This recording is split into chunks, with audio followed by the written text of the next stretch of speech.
तो आज हम बात कर रहे हैं क्वेश्चन की, जो बहुत इंपॉर्टेंट है। उस क्वेश्चन की बात करते हैं। क्वेश्चन है हमारे पास 1। हमें क्या फाइंड करना है? हमें कैलकुलेट करनी है the value of R1 and R2 जो हमारे क्वेश्चन में गिवन नहीं है। अगर हम बात करें सर्किट डायग्राम की, तो सर्किट डायग्राम हमारे पास कुछ इस प्रकार दे रखा है।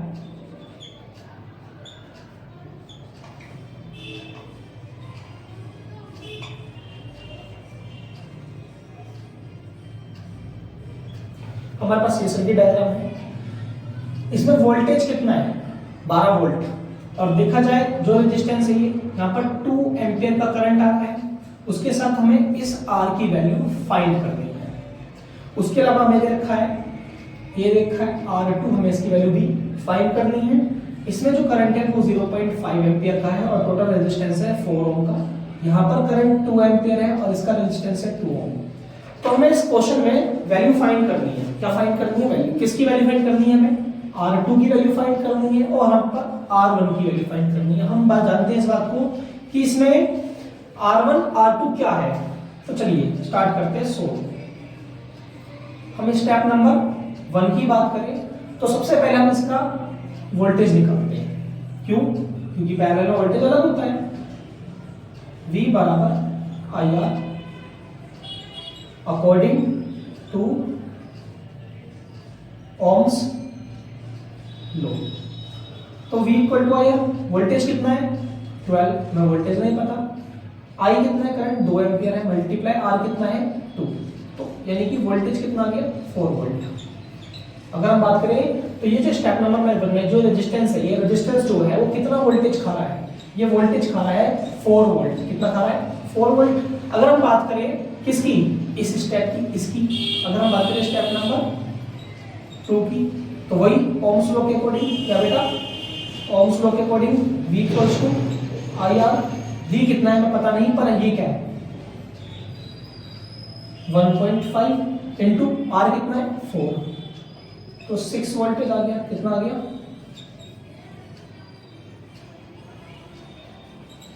यानी कि देखा जाए ये वाला व्यक्ति भी, ये वाला रेजिस्टेंस भी कितना वोल्ट खा रहा है? 6 वोल्ट खा रहा है। और हमें पता है ड्यू टू पैरेलल जो वोल्ट है वो क्या है? सेम। इसका मतलब जो वोल्टेज इसका होगा वही वोल्टेज इसका होगा। यानी R2 का वोल्टेज भी कितना है? 6 है। समझे? हमें इसका I फाइंड करना है। देखो हमारे पास 2 एम्पियर करंट है। कितना एम्पियर करंट है? 2 एम्पियर। जब यहाँ पर टोटल I 2 है तो वो 2 पार्ट में टूटा। ऊपर एक I1 गया, नीचे का I2 गया। तो देखा जाए हमें I नहीं पता, पर इसके साथ हमें 0.5 पता है, सॉरी 1.5 पता है। तो 2 में से माइनस कर दो 1.5 इक्वल टू I। तो हमारा 0.5 एम्पियर करंट निकल गया I। कितना? किसमें आ गया? इन R2 में आ गया। किसमें आ गया? R2 में आ गया। इसमें करंट कितना है? 0.5 एम्पियर। तो according to step 3 ohm's law के according V equals to IR। V कितना था? 6। जो वोल्टेज इसका है वही वोल्टेज इसका होगा। 6 आ गया इक्वल्स टू करंट कितना है? 0.5 मल्टीप्लाई क्या? R2 की वैल्यू। किसकी वैल्यू? R2 की वैल्यू। तो 6 बटे में 0.5 बराबर R2। तो R2 बराबर 60/5। तो R2 इक्वल्स टू 12। कितना आ गया भाई? 12। तो हमारे पास जो रेजिस्टेंस नंबर 2 है, R2 की वैल्यू कितनी है? 12 ओम आ गई है। कितनी आ गई है? 12 ओम आ गई है। इसी के साथ साथ हम किसकी वैल्यू निकालेंगे? R1 की वैल्यू निकालेंगे। पहले हमें टोटल क्या पता होना चाहिए? वोल्टेज पता होना चाहिए। देखा जाए स्टेप नंबर 3, इसका स्क्रीनशॉट ले लो, मुझे रफ करना है ये क्वेश्चन।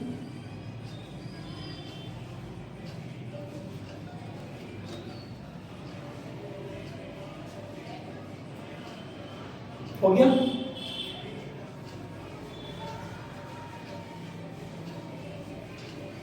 देखा जाए अब स्टेप नंबर 3 की बात करते हैं। किसकी? स्टेप नंबर 3 की बात करते हैं। स्टेप 3 क्या कहता है?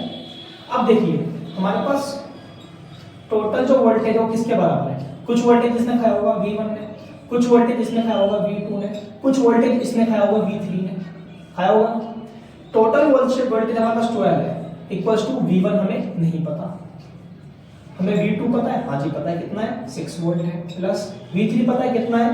4 वोल्टेज है। तो total 12 volt equal to V1 plus 10 volt, और 12 वोल्ट में से माइनस कर दो 10 वोल्ट तो बराबर V1, तो 2 वोल्ट कितना आ गया, V1 आ गया। यानी कि इसका वोल्टेज कितना है, 2 वोल्टेज है।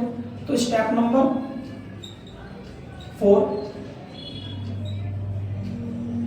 ओम्स लॉ के according V equals to IR, voltage कितना है, 2 वोल्टेज है, करंट कितना है 2 ampere equal to multiply R1, तो 2/2 इक्वल्स टू R1, तो R1 कितना आ गया 1 ओम।